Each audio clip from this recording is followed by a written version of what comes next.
تاسو پښتانه واورئ ټول عمر بځئ او په پنجاب کې به د پنجابیانو لوښي وینځئ که نه وینځئ په پنجاب کې به د هغوی په کارخانو کې جارو وهئ په کراچۍ کې به د سیټانو په بنګلو کې څوکیداري کوئ په کراچۍ کې به ټیکسي موټرې او ټیکسي لارۍ چلوئ تاسو به ټول عمر چواړیان یې لکه دلته چواړیان چې ټول عمر ستاسو لارې او جارو ویڼی جارو کوي تاسو به ځئ او د دې ځای نه به د پنجاب تالي سټئ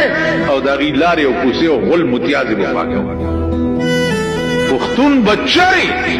د دې قابل نشي چې هغه ځان په خپله وپېژني او ځان په خپله جوړ کابل هم یو قوم دی وګوره ځان یې داسې جوړ کړی دی چې تر څو د ده د مرزا حکومت نه وي ته خو یې بوځه کابل نن ستاسو ضمیر نشته ستاسو دین نشته ستاسو ایمان نشته ستاسو غیرت نشته زمونږ څه کار دی وروره زه خو یو سړی ما نن یم سبا به مړ شم خو نن قوم د تباهۍ او د هلاکت په پلیټ فارم ولاړ